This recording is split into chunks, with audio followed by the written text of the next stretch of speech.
നൂറനാട് പടനിലം പരബ്രഹ്മക്ഷേത്രത്തിലെ വൈദ്യുതി ഉപയോഗം കുറയ്ക്കുന്നതിന്റെ ഭാഗമായുള്ള സോളാർ പാനൽ നിർമ്മാണോദ്ഘാടനം ക്ഷേത്ര ഭരണസമിതി പ്രസിഡന്റ് രാധാകൃഷ്ണൻ രാധാലയം നിർവഹിച്ചു.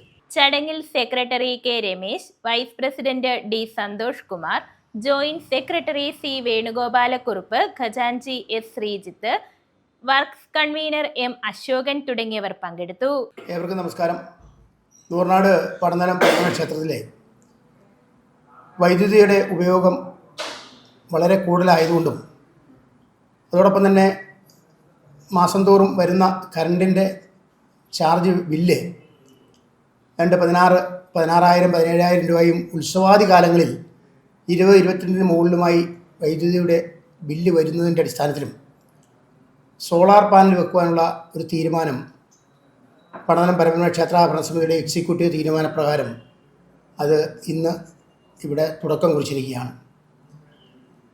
അതിൻ്റെ ഭാഗമായി ഇന്നേ ദിവസം ക്ഷേത്ര പൂജാരിമാരുടെ മുഖ്യ കാർമ്മികത്വത്തിൽ അതിന് സമാരംഭം കുറിച്ചിരിക്കുകയാണ്.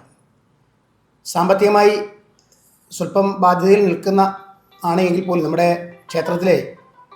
ക്ഷേത്രത്തിൻ്റെ സ്വപ്ന സാക്ഷാത്കാരം എന്ന രീതിയിൽ ഒരു ഓഡിറ്റോറിയ നിർമ്മാണം നടന്നുകൊണ്ടിരിക്കുകയാണ്.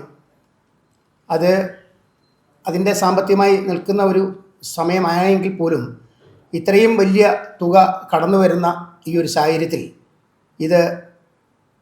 ഈ സോളാർ പാനൽ വെക്കുക എന്നുള്ളത് ക്ഷേത്ര ഭരണസമിതി നിർബന്ധിതമായിരിക്കുകയാണ്. തുടർന്നും ഇത്രയുമുള്ള കാര്യങ്ങൾ, പുരോഗമന പ്രവർത്തനങ്ങളിലെല്ലാം ഈ നാട്ടിലെ സജ്ജനങ്ങളുടെ, ഭക്തജനങ്ങളുടെ ആത്മാർത്ഥമായ സഹകരണം ഉണ്ടാകണമെന്ന് പരബ്രഹ്മമൂർത്തിയുടെ നാമത്തിൽ അറിയിക്കുകയാണ്.